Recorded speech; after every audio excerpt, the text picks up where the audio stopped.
tuluyang maisabatas ang RH o Reproductive Health Bill, hindi pa rin daw tapos ang laban ayon sa mga kontra rito.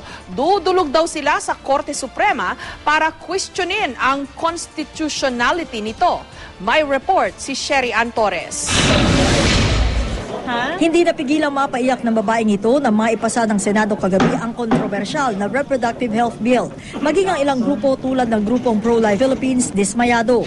Ang sunod na hakbang nila, maghain ng petisyon sa Korte Suprema para questionin ang constitutionality ng RH Bill sa oras na maisabatas ito.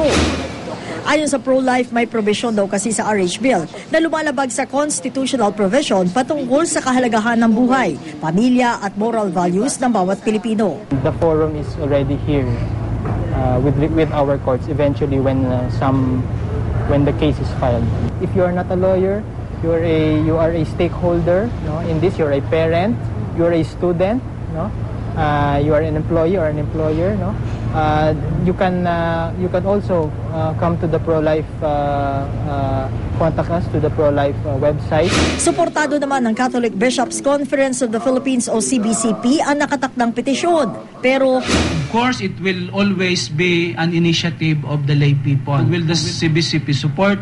Of course, because we always work for the total scrap of the bill. Maliban sa Korte Suprema, gagamitin din daw ng simbahan ng pulpito at iba't ibang public discussion para paliwanagan ang mga Katoliko hinggil sa masamang idudulot ng RH Bill. Halimbawa, naging batas na itong RH Bill, na sabihin sa mga mananampalatayang Katoliko na kahit nabigyan kayo ng pre-contraceptives, huwag niyong gagamitin kasi masama yan. Wala rin daw balak ang CBCP na mag-rally sa gitna ng Bicameral Conference Committee meeting. Pero tatangkain pa rin daw nilang kausapin si Pangulo Aquino para kumbinsihin ito na iatras ang kanyang pro-RH bill stance. Naniniwala rin si Bishop Reyes na may epekto sa anumang plano umanong politikal ni Interior Secretary Mar Rojas ang kanyang hayagang pagsuporta sa RH bill. Makaka-apekto ba sa seeming candidacy ni Mar Rojas sa 2016? Malamang makaka-apekto diyon. So those who are among our lay people and those who are against the RH. Hindi tatakbo sa eleksyon 2013 si Rojas. Dati na rin sinabi ni Rojas na trabaho ang tinututukan niya ngayon at wala pa raw sa isip niya ang presidential elections 2016. Sinabi rin ni Rojas sa isang text message na nire-respeto niya si Reyes kahit magkaiba sila ng pananaw sa issue. Ginawa lang din daw niya ang sa tingin niya ay tama para sa bayan at mamamayan. Hindi rin daw niya iniisip ang 2016. Ayaw namang pagtuunan ng pansin ni Senadora Miriam Defensor Santiago, co-sponsor ng RH Bill sa Senado at may master's degree sa theology ang kaugnayan ng RH Bill at eleksyon.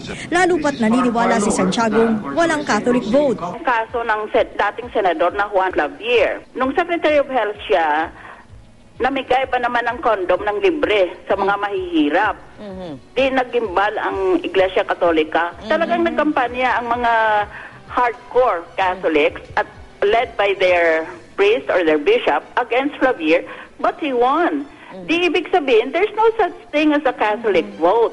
Ganito rin ang pananaw ng isang political scientist. There is no evidence that will support that the Catholic Church has in any major issue been able to demonstrate a Catholic vote. Sherry Ann Torres, GMA News.